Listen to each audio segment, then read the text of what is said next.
although managing your time refers to making and taking the time to explore and utilize your academic support team, campus resources, and written resources.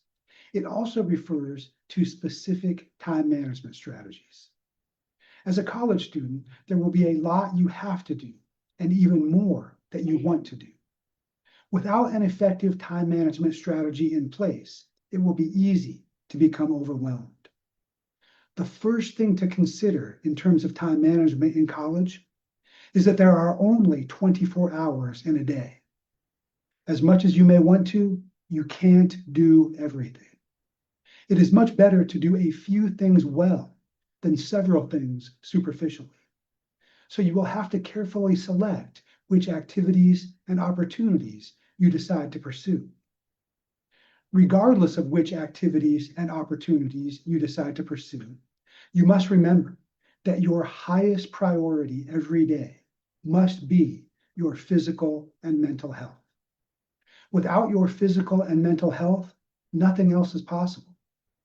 So be sure that you get enough sleep each night, that you eat foods that will give your body the nutrition and fuel it needs each day, that you engage in physical activity each day to get your blood flowing and to exercise your muscles, and that you seek assistance if you feel anxious, sad, or depressed.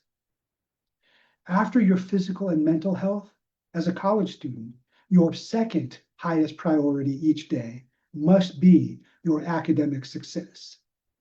In the absence of academic success, many of your other activities, such as clubs and organizations, will not be possible. Your academics should come before any other activity or opportunity. So be sure to make time for studying every day.